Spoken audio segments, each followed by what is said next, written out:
Hi, this is Wilderness Surviving to Thriving, and today we're going to talk about the Yellow Wood Sorrel.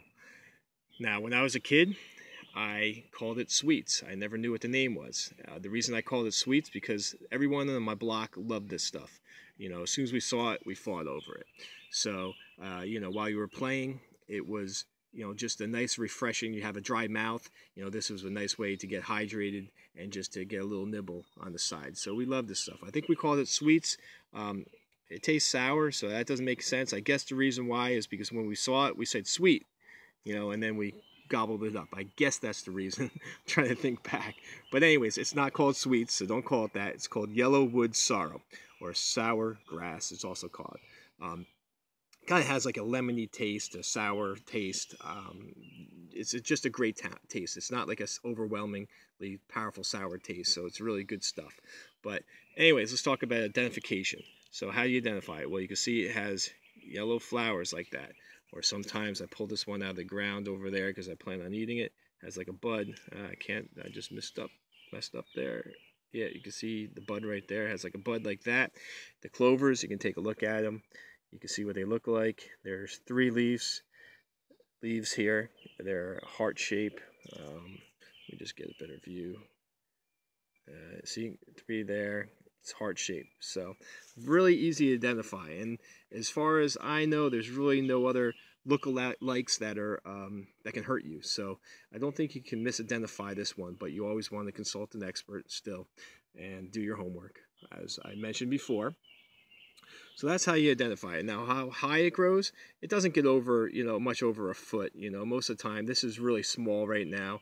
It's early in the season, but it does get to, I would say, under a foot. I think I read it could get up to 15 inches, but you really don't see them that tall, I don't think. I think you see them closer to 6, 7, 8 inches. But so they're all different sizes, apparently. So let's go on. Edible parts. Everything on this is edible.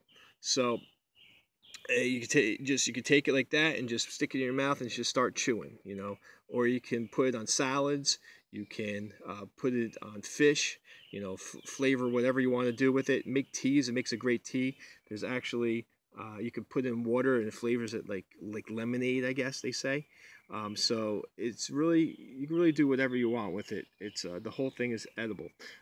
It's great when you're on hikes. You can just it's a great, like I said before, thirst quencher. I believe they called it, somebody called it one time. I don't know if it's this one or not they called it, but Hiker's Gatorade. It was probably this one that they were referring to. I looked it up. I tried to find where it says Hiker Gatorade. I haven't seen it anywhere, but it seems like this one would be Hiker's Gatorade. So, so it's good for, a nice little treat when you're along the trail side where there's not any chemicals or anything like that. It has a lot of vitamin C in it, so it prevents scurvy and all that. So that's good stuff there. Let me see what else. Oh, I think people make orange dye out of this. I read. I've never done that myself. I'm just going off of what I read about it because, like I said, I really didn't know the name of this thing, even though I've been eating it my whole life, which you really shouldn't do. You should. Basically investigate what you're eating. But I know this has been safe because I've been eating it in pretty big quantities my whole life. So, but it's called Yellow Mountain Sorrel. Medical uses, has a lot of medical uses. Like I said before, it has for a dry mouth and swelling. It's good for. Has cooling properties in it. It can reduce your fevers and stuff like that. Prevents scurvy, urinary infections, mouth sores, nausea. It can soothe your stomach, sore throat. I also read, which I didn't know this did, is it stops bleeding. It restricts the blood vessels, so it can help you.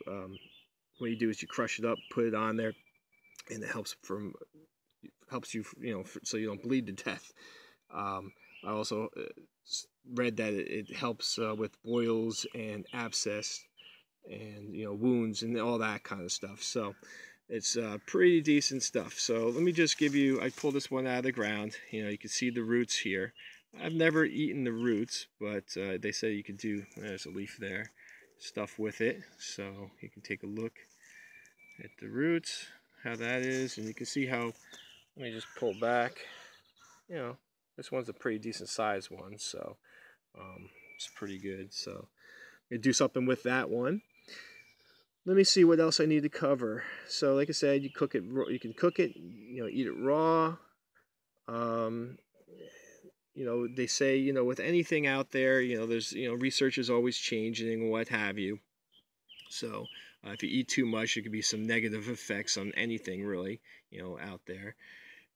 They say, if you have any health conditions or anything like that, just always make sure you do your homework before you eat anything. I know they said something about kidney disorders and kidney stones, gout, stuff like that. It might not be the best for. So definitely always do your homework. When you eat this stuff, yeah, you can just separate it out by the clovers. You can separate it out by the buds or whatever. You can do whatever you want. You can just go in for the attack. It's awesome stuff, man. Really hydrating the mouth. Sweet. Good stuff, man.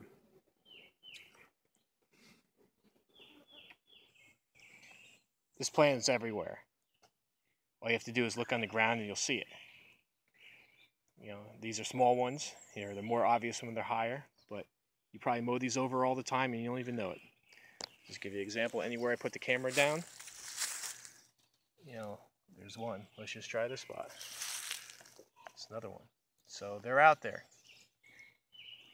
Go ahead and eat them.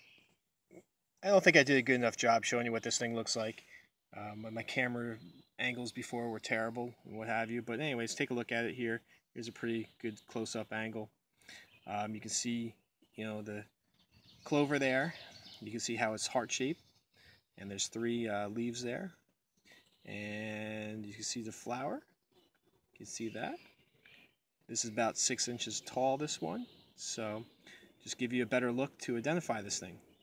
And like I said, I don't think there's really any ones you can, make a mistake with that is harmful to you. So, but anyways, always consult, your local expert though anyways, and do your homework always.